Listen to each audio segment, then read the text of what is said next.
மதிப்புக்கும் மரியாதைக்குரிய மாண்புமிகு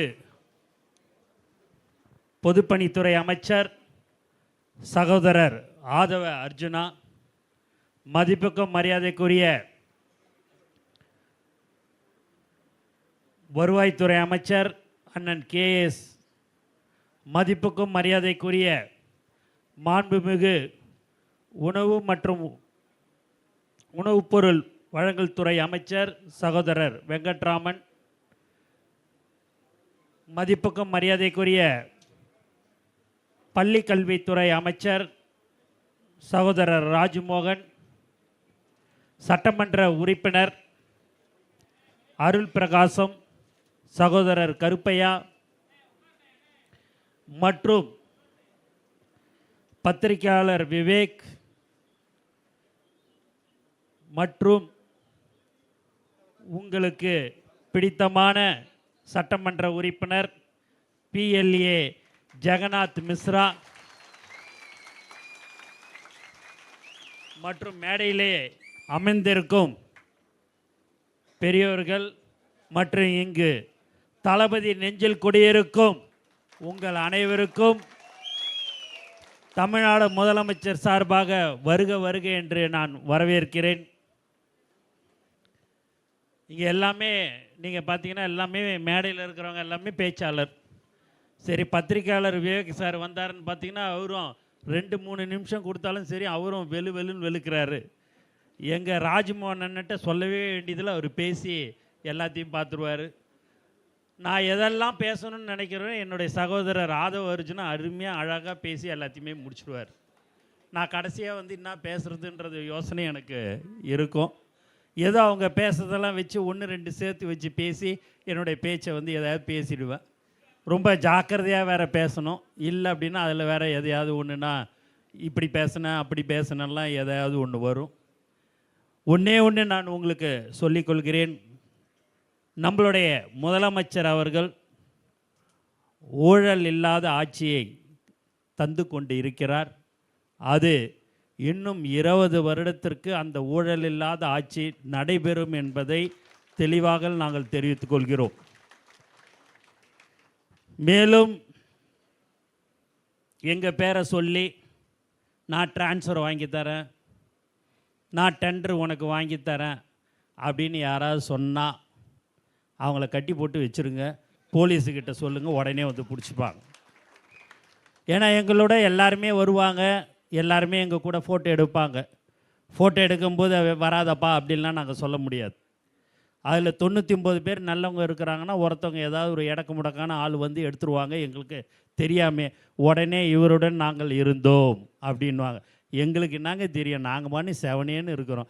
நாங்கள் பாட்டுன்னு எங்கள் வேலை உண்டு வித்து உண்டுன்னு இருக்கிறோம். நீங்கள் பாட்டுன்னு வந்து ஒரு ஃபோட்டோ எடுத்துக்கிறோன்னு எடுத்துகிட்டு போயிட்டு ஏதோ ஒன்று இடக்கு முடக்கான ஆள் வந்து எடுத்துட்டா நாங்களும் அதுக்கு பொறுக்கு. அதை உடனே ஒரு பத்திரிக்கை, ஒரு அருமையான ஒரு தினசரி பத்திரிக்கை ஒன்று இருக்குது. யார் எது செஞ்சாலும் சரி அது தாவேகா உறுப்பினர், தாவேகாவில் இருந்தவர் அப்படின்னு எதையாவது ஒன்று சொல்லி அவங்களாவே அந்த துண்டெல்லாம் போட்டு டிசைன் பண்ணி அவங்களே போட்டுருவாங்க. இது ஏன் பண்ணுறாங்கன்னே தெரியல. மக்கள் தான் தீர்ப்பு கொடுத்துட்டாங்கல்ல, தலைவர் தான் முதலமைச்சர் ஆக வேண்டும் என்று தீர்ப்பு கொடுத்து முதலமைச்சர் ஆயிட்டார். எதையாவது நாங்கள் தப்பு பண்ணால் இல்லை எங்கள்கிட்ட சொல்லுங்கள், அது தப்பாக இருந்தால் நாங்கள் கண்டிப்பாக அதை திருத்திக் கொள்வோம். அப்படிதான் மாண்புமிகு முதலமைச்சர் அவர்கள் எங்களை வழிநடத்தி கொண்டிருக்கிறார் என்பதை தெரிவித்துக் கொள்கிறேன். மேலும் இங்கே எல்லாருமே முன்னாள் அமைச்சர், முன்னாள் சட்டமன்ற உறுப்பினர்கள் எல்லோரும் மாற்றுக் கட்சியிலிருந்து வந்து சேர்ந்து கொண்டிருக்கிறார்கள். அவர்களிடம் எல்லாம் நாங்கள் சொல்வது, எந்த ஒரு எதிர்பார்ப்பும் இல்லாமல் தயவு செய்து வாருங்கள். உங்களுக்கு மக்களுக்கு என்ன தேவை, மக்களுக்கு நாங்கள் என்ன செய்ய வேண்டும், மக்களுக்கு இந்த தொகுதியில் இந்த பிரச்சனை இருக்குது என்று சொல்லுங்கள், அதை நாங்கள் உடனடியாக செய்து தருகிறோம். வேற எதையாவது நினைத்து கொண்டு யாரும் வர வேண்டாம் என்று நாங்கள் சொல்வோம். அவர்கள் சொல்வார்கள், நாங்கள் அப்படி நினைக்கவில்லை, எங்களுக்கு ஒரு தூய்மையான ஆட்சியை முதல்வர் அவர்கள், தமிழ்நாடு முதலமைச்சர் அவர்கள் கொடுத்து கொண்டிருக்கிறார். அவருக்காகத்தான் நாங்கள் உங்கள் கட்சியில் சேர்கிறோம். எங்களுக்கு எந்த ஒரு எதிர்பார்ப்பும் தேவையில்லை என்று சொல்லக்கூடிய நல்ல மனிதர்கள் தான் முன்னாள் அமைச்சர்களும் முன்னாள் சட்டமன்ற உறுப்பினரும் எங்களுடன் இணைந்து பணியாற்ற வேண்டும் என்று வருகிறார்கள். கண்டிப்பாக அவர்களுடைய அனுபவத்தை என்னெல்லாம் துறை சம்பந்தமாக அவர்களுக்கு தெரிந்த விஷயத்தை நாங்கள் அதை நல்ல விஷயத்தை எல்லாத்தையுமே நாங்கள் எடுத்துக்கொள்வோம். யாரையும் எங்களுடைய இது இப்போ சகோதரர் விவேக் சொன்னார், ஒரே நிமிஷத்தில் மேடையில் ஏற்றணும் பேசணும்னு. அப்படி இல்லை. யாருக்கெல்லாம் திறமைகள் இருக்கிறதோ அவர்களுக்கு தமிழக வெற்றி கழகத்தில் கண்டிப்பாக வாய்ப்புகள் வழங்கப்படும். உங்களுடைய சகோதரர் சட்டமன்ற உறுப்பினர் நம்மளுடைய மிஸ்ரா அண்ணன் பார்த்தீங்க அப்படின்னா ஒரு நாள் என்னையும் சகோதரர் ஆதவ அர்ஜுனாவையும் பார்த்தாரு. அதுக்கு முன்னாடியே பார்த்தாரு. என்னை முதல்ல வீட்டில் வந்து அண்ணன் வந்து பார்த்தாரு. வீட்டில் தானே பார்த்தீங்க? வீட்டில் வந்து பார்த்தாரு. அப்படியே அண்ணன் அண்ணன் வரும்போதே ஒரு 10 பேரோட வந்து பயங்கரமாக துண்டுகிண்டெல்லாம் போட்டுன்னு வந்தார். என்னடா இது அண்ணன் இப்படி வராரு அப்படின்னு நான் நினச்சேன். அதுக்கடுத்து எங்களுடைய அலுவலகத்துக்கு வந்தார். என்னையும் இப்போ நம்ம சகோதரர் ஆதவ அர்ஜுனா அவர்களையும் பார்த்தாரு. ஆமாம்,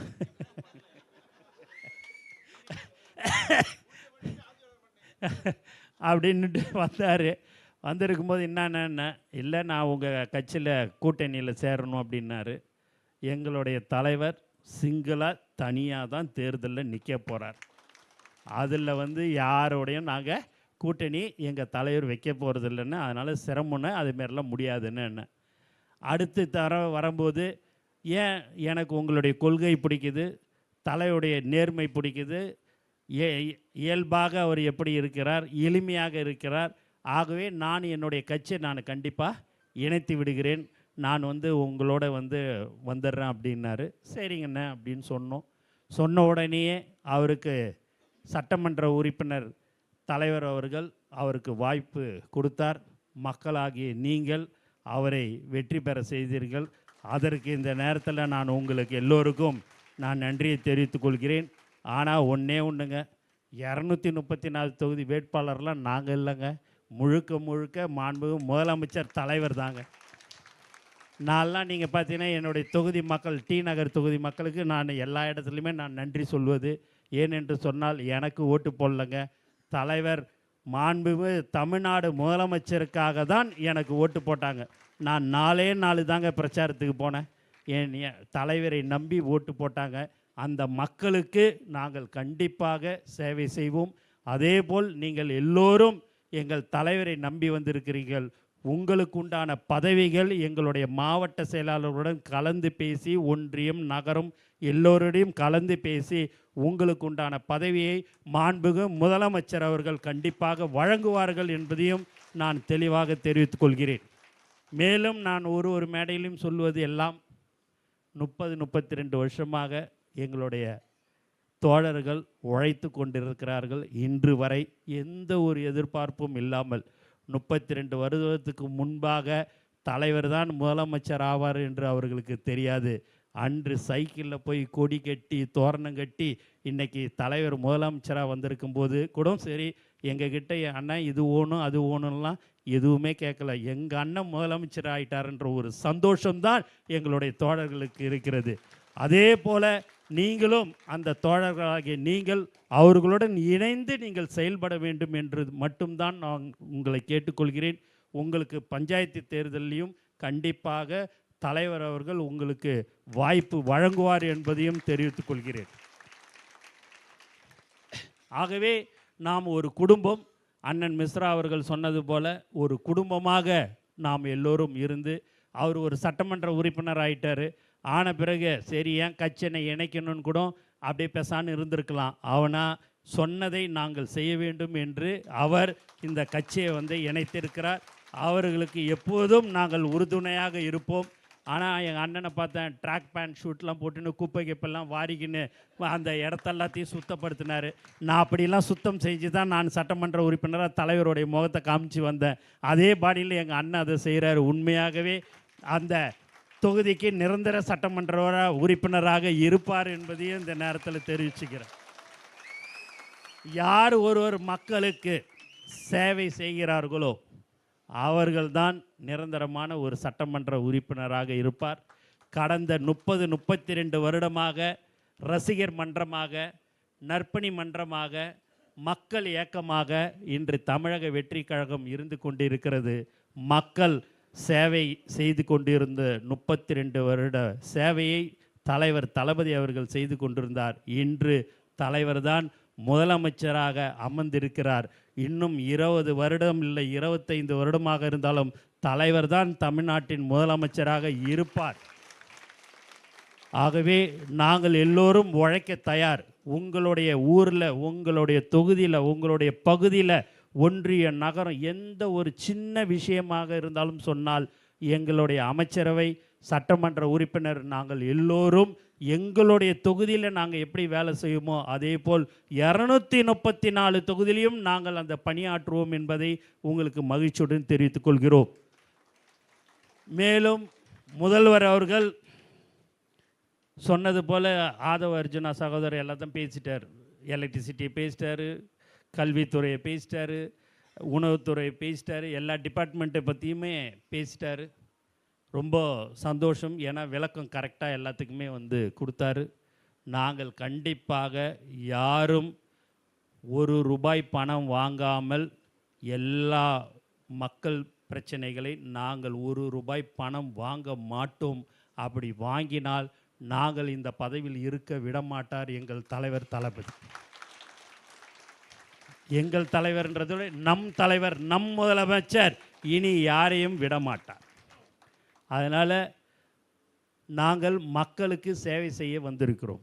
நீங்கள் கவலையே பட வேணாம். என்னடா இது மாற்றுக் கட்சியிலேருந்து வந்திருக்கிறோமே, இன்னொரு கட்சியில் இணையிறோமே அப்படிலாம் நினைக்க வேணாம். நீங்கள் எப்போது எங்களுடைய அலுவலகத்தில் வந்து விட்டீர்களோ, எங்களுடைய குடும்பத்தை சேர்ந்தவர்கள் நீங்கள், உங்களுக்கு நாங்கள் எப்போதும் உறுதுணையாக இருப்போம் என்பதையும் தெரிவித்துக் கொள்கிறோம். ஏன்னா சில பேர் அப்படியே பயத்திலேயே உக்காணுக்கிற மாதிரி தெரியுது. என்னடா இங்கே வந்துட்டோமே, நமக்கு ஏதாவது வேலை நடக்குமா நடக்காதான்னு. மக்களுக்கு என்ன தேவைன்னு நீங்கள் சொன்னீங்கன்னா அதை எல்லாமே செஞ்சு தருவோம். உங்களுடைய பர்சனலான வாழ்க்கையில் ஏதாவது தேவை என்றாலும் நாங்கள் செய்து தருவோம் என்பதையும் தெரிவித்துக் கொள்கிறோம். நாங்கள் ஊழல் செய்ய மாட்டோங்க, தெளிவாக சொல்லிடுறோங்க, திட்டவட்டமாக சொல்லிடுறோம். எங்ககிட்ட அதெல்லாம் எதிரே பார்க்காதீங்க. டெண்டர் கிடைக்குமா, அது கிடைக்குமா, இது கிடைக்குமாலாம் எதிர்பார்க்காது. மக்களுக்கு என்ன செய்யணும்னு நினைக்கிறீங்களோ அதை நாங்கள் செய்து கொடுக்கறதுக்கு தயாராக இருக்கிறோம். அதில் எந்த மாற்றமும் கிடையாது. இளைஞர்களுக்கு வேலைவாய்ப்பில் கண்டிப்பாக நேர்மையாக வேலைவாய்ப்புகள் வழங்கப்படும். அதில் மாற்று கருத்தே இருக்காதுங்க. கண்டிப்பாக எந்த துறையிலையும் யாரும், எந்த ஒரு அமைச்சர் பெருமக்களும் நாங்கள் தவறு செய்ய மாட்டோம் என்பதை மீண்டும் மீண்டும் நான் சொல்லிக்கொள்கிறேன். ஒவ்வொரு மேடையிலையும் அதை சொல்லிக்கிறேன். ஏன்னா எல்லாருமே மனிதர்கள் தான். யாரும் எந்த விதத்திலையும் தவறு செய்யக்கூடாது. அந்த தவறு செய்தால் மீண்டும் சொல்லிக்கொள்கிறேன், முதலமைச்சர் அவர்கள் கண்டிப்பாக நடவடிக்கை எடுப்பார்கள். அதில் எந்த மாற்று கருத்தும் கிடையாது. அசம்பிளியில் பார்த்தீங்கன்னா இது வரைக்கும் ஒரு 7-8 பேரை பிடிச்சி கொடுத்துருக்குறோம்.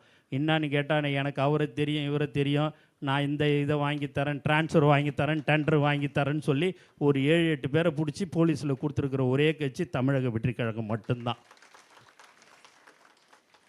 அதனால் நீங்கள் எதை பற்றியும் திரும்ப திரும்ப சொல்கிறேன், கவலையெல்லாம் படாதீங்க, ஃப்ரீயாக இருங்க. நம்மளுடைய கட்சி, நம்மளுடைய தலைவர், நம்மளுடைய தமிழக வெற்றி கழகம் எப்போ எது வேணுனாலும், எப்போ வேணாலும் 24/7 நீங்கள் எப்போ எது தேவையாக இருந்தாலும் எங்களிடம் சொல்லுங்கள். உங்களுக்கு உண்டான அனைத்து மக்களுக்கு தேவையான அனைத்து உதவிகளையும் கண்டிப்பாக, எந்த பிரச்சனையாக இருந்தாலும் உங்கள் ஊரில் கண்டிப்பாக செய்து தரப்படும் என்று மீண்டும் மீண்டும் நான் தெரிவித்துக் கொள்கிறேன். அதனால் அண்ணன் ஏரி விஷயம்லாம் சொல்லியிருக்கிறார்.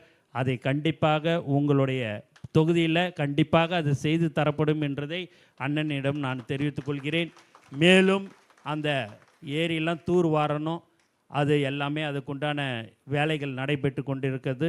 அந்த தூர் வாடுறதில் நீங்கள் பார்த்தீங்கன்னா கமிட்டி மாதிரி போட்டு, அங்கே படித்த இளைஞர்கள் 3 பேர் 2 மகளிரை போட்டு, அதில் எந்த விதமான தவறும் நடக்காத அளவிற்கு அந்த ஊரில் இருக்கிறவங்களுக்கே 5 பேர் அவங்கள நாம் நியமிக்க போகிறோம் என்பதையும் இந்த நேரத்தில் நாங்கள் தெரிவித்துக் கொள்கிறோம்.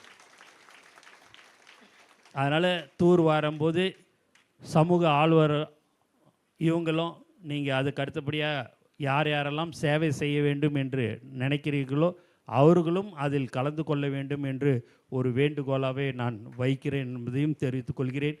ஆகவே நாங்கள் மக்களுக்கு எப்போதும் நாங்கள் செய்ய சேவை செய்ய தயாராக இருக்கிறோம் என்பதை திட்டவட்டமாக தெரிவித்துக்கொண்டு இங்கே வந்திருக்கிற உங்கள் அனைவரும் நன்றி கூறி விடைபெறுகிறேன். நன்றி, வணக்கம்.